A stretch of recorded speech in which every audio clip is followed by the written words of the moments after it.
आज पाहिलं ते दृश्य बेभान असं आहे. आज ऐकतो तो आवाज नुसता कानात घुमतो आहे. वाट पाहता पाहता पूर्ण काळ चालला आहे.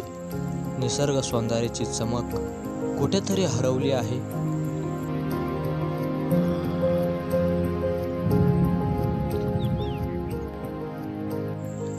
पुन्हा आज म्हशीकडे आलो.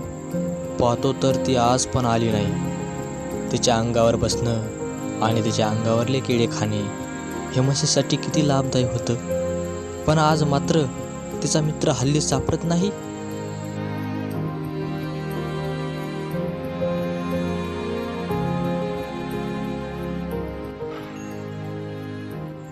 पाहतो मी ती अंगणातल्या झाडावर तर नाही रे. तिचा किळबिळाट ही त्या झाडावर नाही. झाडाने मात्र तिची पक्की यारी गमावली. आज तो तिला बोलवतो पण ती येत नाही.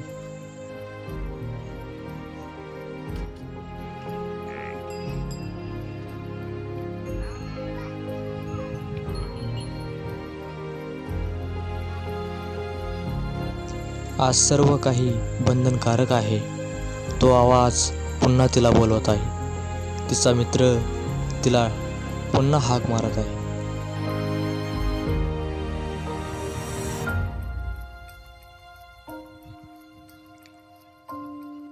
आज आपसूक पाटाच्या किनाऱ्यावर जाऊन आलो. हल्ली आज ती तिथे पण आली नाही. तिथे तिचा पाहण्याचा मी खूप वेट केला, पण मात्र नैराश्यपणे तिथे कुठेच ती दिसत नाही.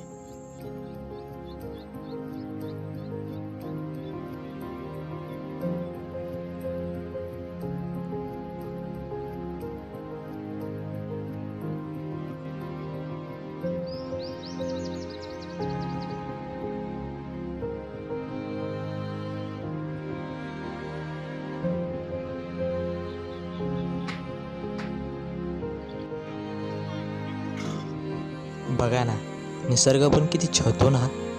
आज ती दिसत नाही म्हणून स्वतः पण आज सुकून चाललाय. त्या लहान लहान झाडावरती ती बसायची, किडे खायची आणि झाडाला ती आराम द्यायची.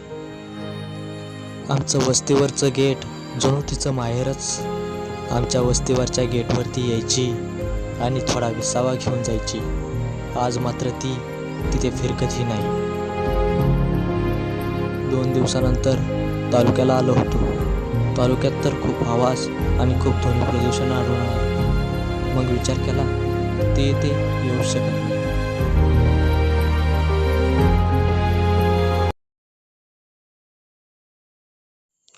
खूप दिवसानंतर मी शेतात आलो होतो.